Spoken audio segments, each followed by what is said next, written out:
really good. I like it. Okay, so first question. Please introduce yourself, your Uh, age, and what island you're located on. I'm Rupert Rowe. I'm 82 years old. I live on the island of Kauai. Okay, let me take this so that you talk to us. So you talk to me, so we forget. Describe what you do as an activist. How long have you been involved in political activism? From the day I was born, we were prepared ourselves for the changes of the political arena in Hawaii. So as a young man, I left here to understand the Western world in 1949 because Hawaii was already changed because in the United Nations they wanted to know how many Native Hawaiians were here on this island. So we were already prepared for the changes, but the people was not really aware of the change to ever happen. They never believed what happened to Hawaii was reality of genocide.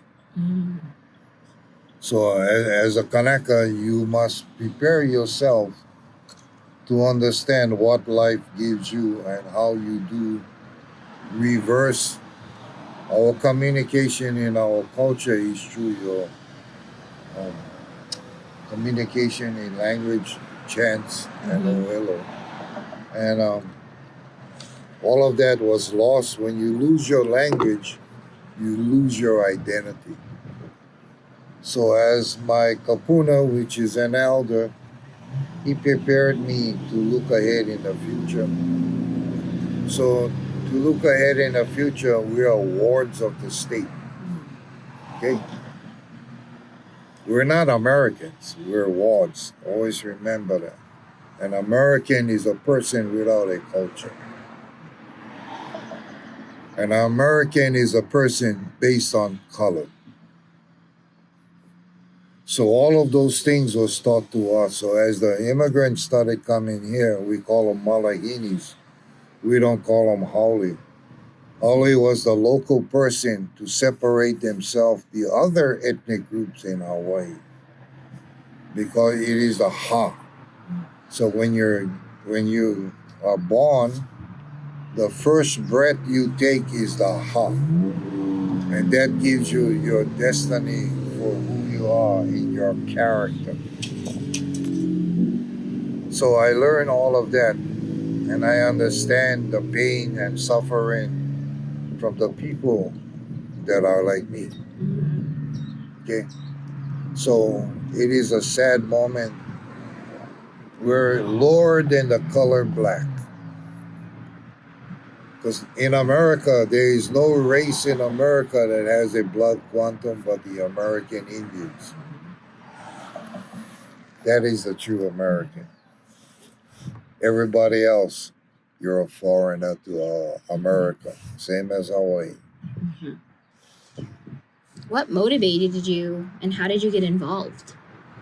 Well, like I said earlier, I was motivated by the vision of my granddad.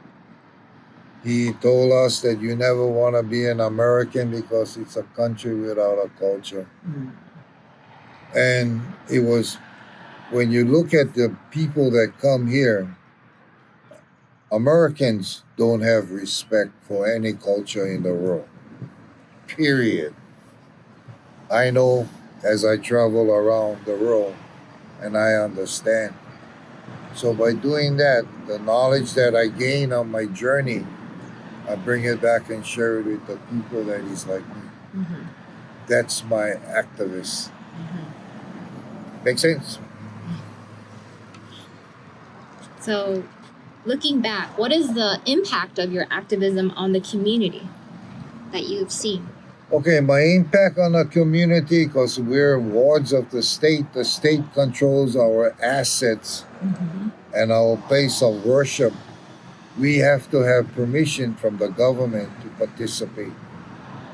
So as you see this hail across us, I cleaned it up privately without nobody knowing, because what I do, you set the tone for the future, because they'll never know our past, because Hawaii is controlled by the military. everything in Hawaii is military. We're bombed 24/7.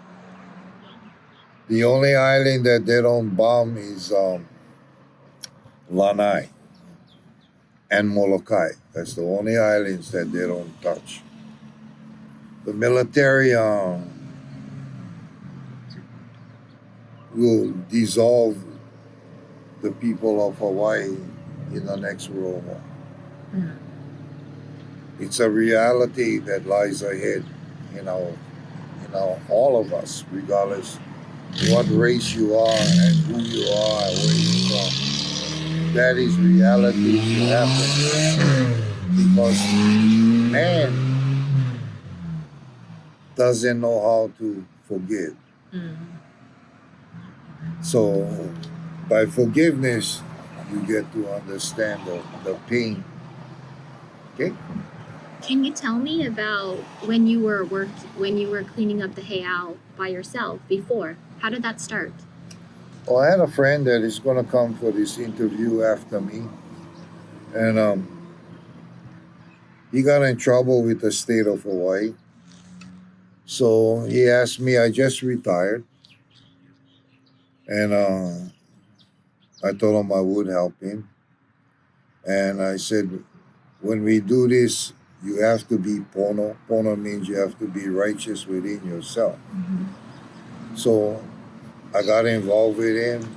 We set the foundation.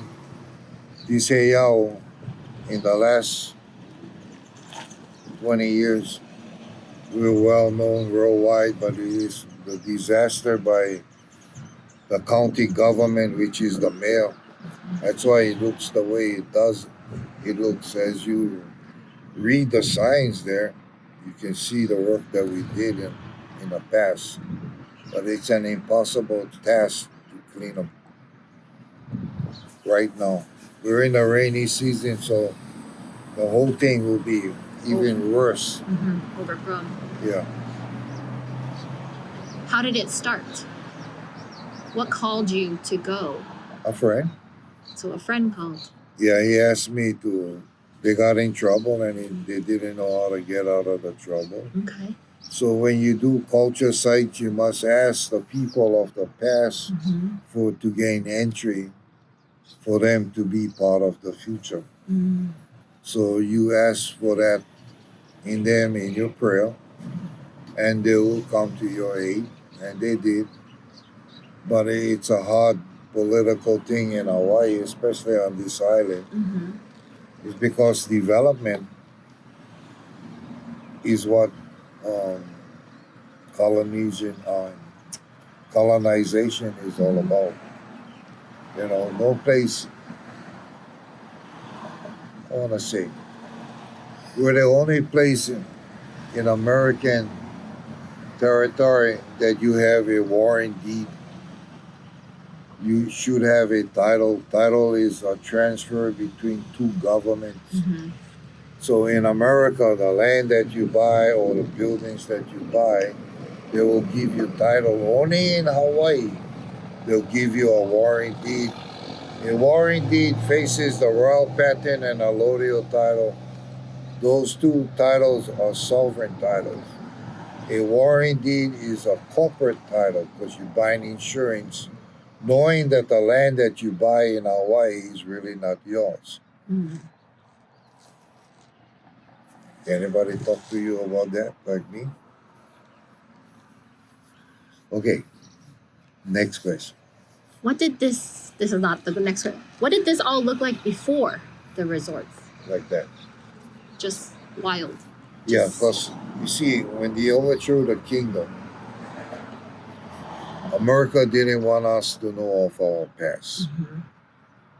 They took our language away. Once you take the language away from a culture, that is 90% devastating because you never have an identity. Mm-hmm. And in our culture, communication is through word of mouth. So when you communicate in that form, you get to look at the past. And you understand the past because if you have a past, then you must have a future. And that is based on the culture itself, on communication. So were you taught Hawaiian by your elders? My mother and father are half-breeds. So my mother is English Hawaiian and my father is Irish Hawaiian. So how did you learn the language? I couldn't speak the language. When I was young, when I left Kauai to go to Honolulu, you couldn't talk in your mother tongue. It was a crime. So mentally, it destroyed the culture. But the guidance of your grandparents to revive what they seen in me was important.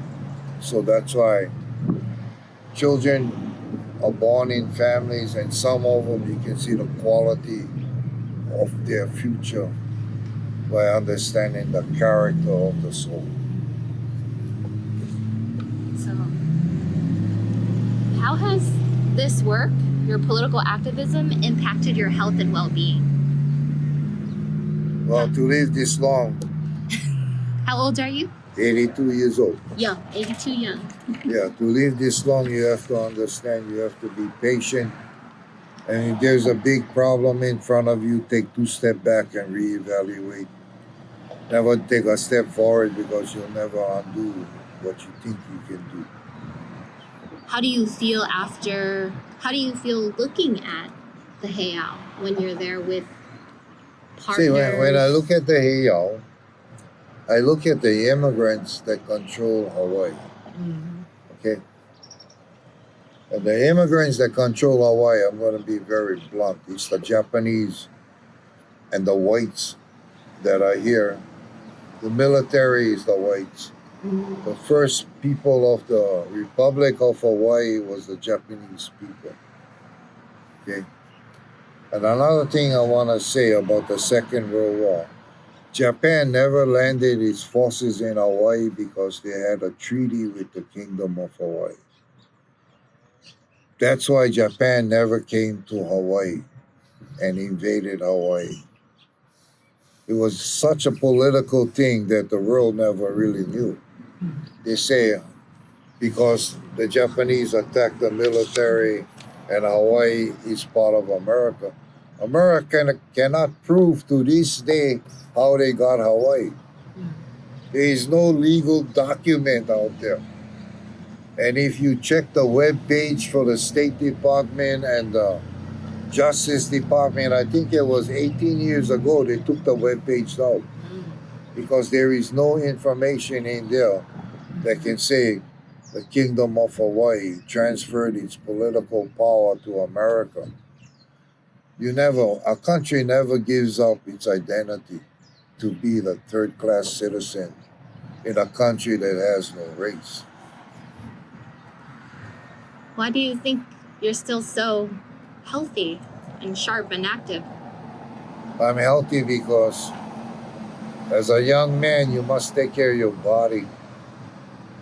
And if you want to live long, it's what you give to your body in spirit and in a physical form. You don't abuse yourself. You understand yourself. You understand the goals that you have within yourself. All of that is created in you as a young person. And you retired from multiple jobs already, yes. I'm retired a longshoreman. And actually, I never retired. I worked 10 years as a longshoreman. But I had to move to the mainland because the containerization was coming in. And it changed the shipment around the world. And my home port was in Seattle, but I had to work in Canada. And I don't like the cold weather. So I came back home. Okay. You were also a fireman? Yeah, I retired 25 years as a fireman. Do you think working on the land keeps you healthy also? Yeah, see, I'm a fireman. Your skills as a fireman are very interesting because you get to work with people on the last breath they have.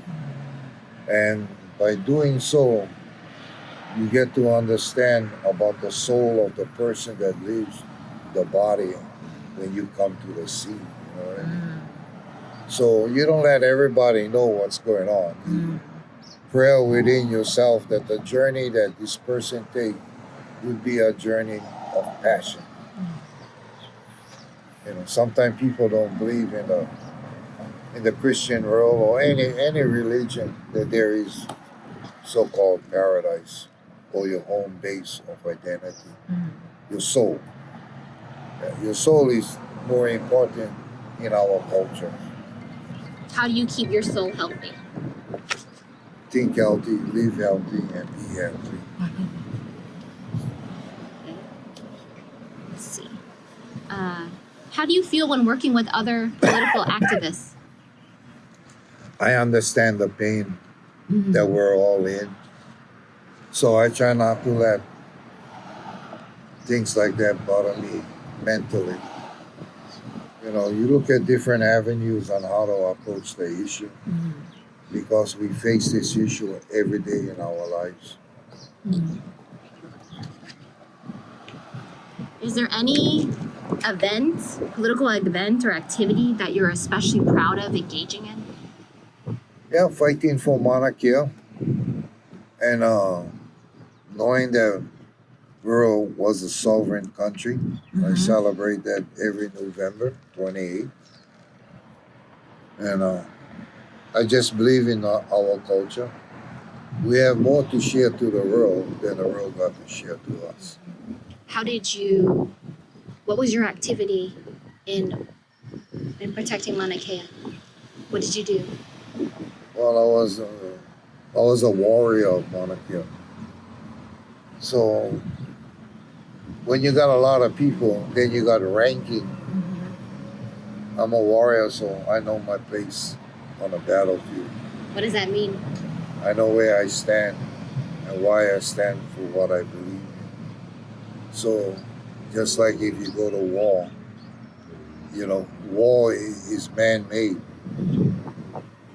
And then you have to know why you're out there killing somebody that you're not to be like Vietnam for an example. I never went into the military because I never thought America had the right to do what it was doing in Vietnam because the French was capitalizing on their country. Right? Okay, next question. How did you learn to be a warrior? There's something in you as you grow up as a man. When you leave your teenage years, then you become a man that you prepare yourself for any type of battle. Whether it's a spiritual battle or a physical battle. So on a physical battle, you must learn the skills on how to protect yourself in real combat. Do you consider yourself to be in combat since you were born? Yeah. Just very young, like Well, out of the when womb. you're young, growing up, see, for me, I learned different. I learned the character of the soul of the person. By doing so, the Kanakas used to have their funerals at home. So when you have the funeral at home, your kapuna will show you to look in the maka, which it is your eyes.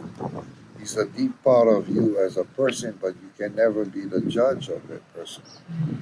But you can understand the character of the person. So your character creates you as a human being when you walk the land. Yeah, I learned all that.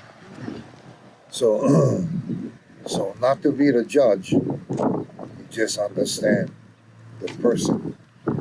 Sometimes persons you don't want to be around because they're negative. And if you're negative, I don't have time for you. I tell you straight out. I'll even give you an FU straight to your face. How have you been able to keep away the negativity? Just don't go by it. Has any political event or activity caused you anger or stress? Looking back? No. That is man-made stress. Just don't react to it. No, you react to it, but you don't make it become a mental problem. So Mhm. when you see stress coming to you, take 2 steps back, not one. So evaluate the first step when you step back. Mhm. And then a second step, you will get the answer that you seek for the first step. So you're reevaluating your outcome and your approach on any physical problem or mental problem. And so if it's a physical problem, you prepare for combat. But if it's a mental problem, you humble yourself and you take the issue head on. What would you tell the younger generation looking back on your life?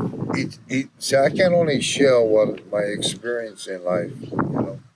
It is up to the person to fulfill what he believes within himself, and that's the only way culturally we communicate.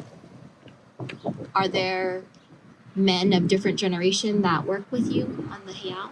Yeah, different generation and different ethnic groups that come here. So non-Hawaiians also? As long as you pono, you can be by me. And if you're negative, I can feel you just by talking to you or looking into your eyes. I understand your character, even if you think I don't know. I can look at a person and understand the deeper part of the person in his life as he walked the land. See, an American is a person that has no culture and has no class. It's a country good to be in because you can do things that other countries are not would let you do. But the Americans, they take advantage. They always travel around the world. They don't respect any culture. They abuse the culture very much, and they try to destroy the culture. Just like the Middle East. Israel, I believe, should have never been existed again. But America, the Jews live in America, so they control the economic base of that country. So how has your activism impact your overall well-being and your physical well-being? I'm happy. You're happy? Yeah, when I come home after I do my thing, I never bring the problem from the outside within the house. And I always tell my kids and grandkids, this is life. So I'll show you how to accept life and don't be caught up in the mechanics of not knowing how to face the issues in life. During COVID, did you continue to work? Well, COVID was controlled by the government. Were you able to continue working the land? And Yeah, you just stay your away from the people at that time. Just prepare yourself. Is there anything else you'd like to tell me about your health? I'm healthy. What do you do? What do you eat? How do you I take care of yourself? I eat every ethnic group food. I never eat the same meal a day, by day. And just try everything in life, and you get to understand life. Chris. Name is Billy. Aloha. Nice. I'm not. Alright. I think. Is there anything else you want to tell people about your health or being politically active? Yeah, we like to be free. Being free in your country is a very important thing. And what does that look like for you? Well, freedom only comes if the people understand your identity. So the word Hawaiian is not the identity of the Kanaka Maoli. And Hawaiian is a foreigner. So the king back in King Kamehameha III, he said, in his kingdom he have people that is not of the blood, and he will call them Hawaiian. And their offspring will be called Native Hawaiian. Okay? And then, as we had the blood quantum, we all like be Hawaiian, but we never understand we're Kanaka. Yeah. So If you know if you Kanaka, then you have a future. But if you know you are Hawaiian, you be cast to the ground by the American public.